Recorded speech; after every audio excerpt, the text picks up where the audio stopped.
आजच डाउनलोड करा आणि तुमच्या आवडत्या मालिकांचा आनंद लुटा।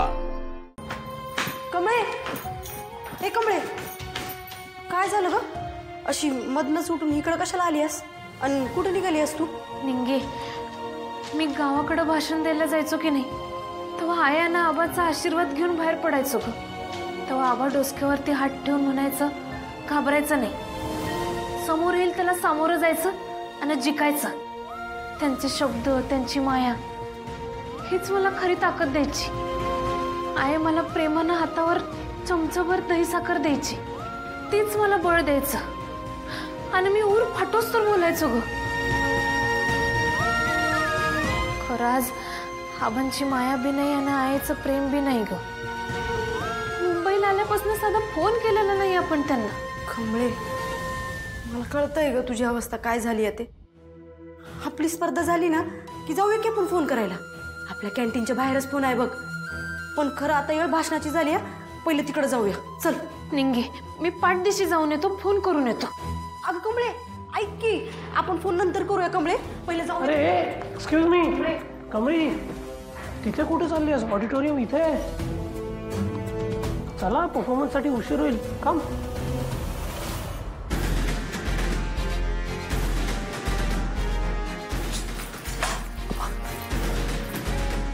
सर ऐका की, मला 2 मिनिटं द्या, एक फोन करायचा आहे मला। कमळी अगं, आता तू फोन करायला बाहेर जाणार, मग परत आत येणार, खूप वेळ जाईल ह्याच्यात। ती बघ ती कमळे। अरे पण ती तर ऋषी सरांसोबत आहे। थांब थांब, त्यांना जाऊ दे, मग तिला बघूया। चल चल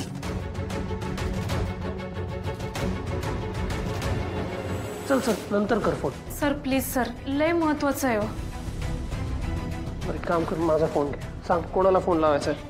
माझ्या आबासनी। मला आबांनी तुमचा नंबर दिला होता। शांत हो, काय झालंय बंड्या, तू असा रडतोयस कशाला? कमळीचा आबा वारलं। कमळीला फोन लावून दिला आणि तिला आबा गेल्याचं कळलं तर ती आत्ताच्या आत्ता इथून निघून जाईल आणि परत इथे येणारच नाही। आबांची इच्छा होती तिने शिकावं, तिची स्वप्न पूर्ण करावीत। तुम्ही बंड्याच्या नंबरवरती फोन लावता का? 9325। कमळी, माझ्या फोनची बॅटरी जरा डेड झाली आहे, मी चार्ज करून ठेवतो।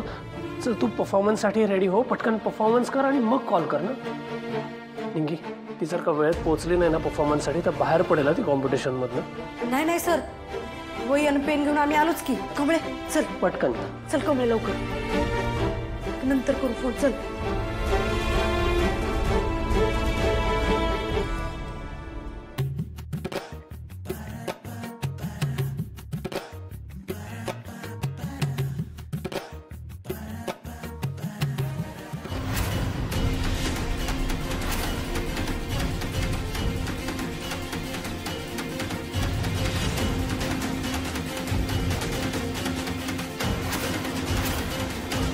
अरे बापरे, हे तर ज्यूस मध्ये पावडर मिक्स करतात।